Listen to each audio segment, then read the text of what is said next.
আসসালামু আলাইকুম। Masum Billah YouTube channel, Masum Billah Facebook page, যে যেখান থেকে নতুন এই ভিডিওতে ক্লিক করেছেন সকলকে অসংখ্য ধন্যবাদ এবং অভিনন্দন জানাচ্ছি। আশা করি ভালো আছেন। আলহামদুলিল্লাহ আমি ভালো আছি।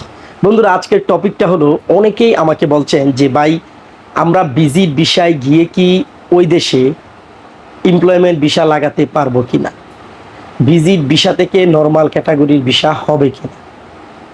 এই টপিকটার উপর আমি আরও আগেও কথা বলেছিলাম, তারপরেও যেহেতু অনেকেই প্রশ্ন করেছেন, অনেক নতুন ভাইয়েরা আমার এই ইউটিউব চ্যানেল ফেসবুক পেজে যুগ হয়েছেন, তাদের জন্য আজকের এই ভিডিওটা। যারা জানেন তারা চলে যেতে পারেন, দেখার কোনো প্রয়োজন নাই।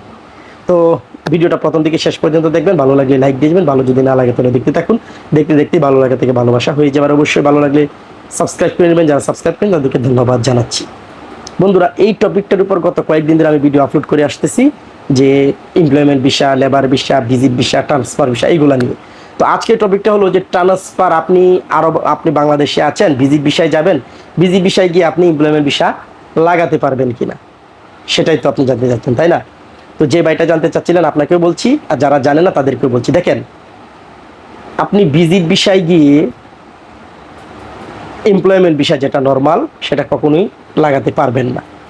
কারণ এমপ্লয়মেন্ট নর্মাল ভিসাটা, আপনি ভিজিট ভিসায় যাবেন, ভিজিট ভিসাটা একটা সাবটার, সেটা হচ্ছে একটা আলাদা পার্ট। আর এমপ্লয়মেন্ট ভিসা সেটা হচ্ছে একটা আলাদা পার্ট। পার্টনার ভিসা সেটা হচ্ছে একটা আলাদা পার্ট। আপনি ভিজিট ভিসায় গিয়েছেন, ভিজিট ভিসায় গিয়ে আপনি দুইটা কাজ করতে পারবেন। একটা হলো আপনি partner visa, business partner visa, investor visa, সেগুলো ভিসা লাগাতে পারবেন। এবং আপনি ইচ্ছে করলে হাই প্রফেশনের যে বিষয়গুলো আছে, আপনার কাছে যদি সার্টিফিকেট থাকে, আপনার কাছে যদি কোনো ডিপ্লোমা থাকে, আপনার কাছে যদি কোনো অভিজ্ঞতা থাকে, বা আপনার কাছে যদি কোনো ইউনিভার্সিটির সার্টিফিকেট থাকে, সেটা দিয়ে আপনি হাই প্রফেশন ভিসা লাগাতে পারবেন। কিন্তু নর্মাল এমপ্লয়মেন্ট ভিসা সেটা লাগাতে পারবেন না ভিজিট ভিসায় গিয়ে। সেটা আপনাদেরকে বলে দিলাম, আশা করছি বুঝতে পেরেছেন। আর আরেকটা বিষয় হলো যে ভিসা ট্রান্সফারের বিষয়টা আমি আরও আগেও বলেছি, এখনও কিন্তু ভিসা ট্রান্সফার বিষয়টা এই ভিডিওতে বলে দেই। ভিসা ট্রান্সফারটা এখনও চালু রয়েছে। আপনার দুবাইতে অ্যাভেলেবেল হইতেছে, আবুধাবিতে কিছু কিছু হইতেছে, অন্য জায়গায় হইতে। এটা একটা আমাদের জন্য অনেক অনেক অনেক বড় একটা সুখবর, অনেক বড় একটা চান্স।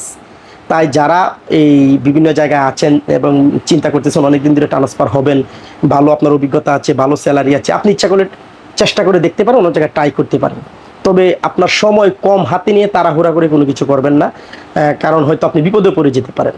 আর আপনি যদি বর্তমানে যে জায়গাতে আছেন সেই জায়গাতে যদি ভালো একটা অবস্থানে থাকেন, ভালো একটা কাজে থাকেন, তাহলে আপনাকে চেষ্টা করার কোনো প্রয়োজন নাই, সেই জায়গাতে থাকতে থাকেন।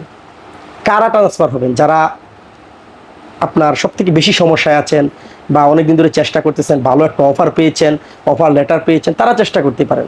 অযথাই কেন চেষ্টা করে আপনারা ট্রান্সফার হবেন, সেটা হলো কথা। তো সবাই ভালো থাকবেন, সুস্থ থাকবেন, আর অবশ্যই আমার এই ভিডিওটা শেয়ার করতে পারেন ভালো লাগলে। আল্লাহ হাফেজ।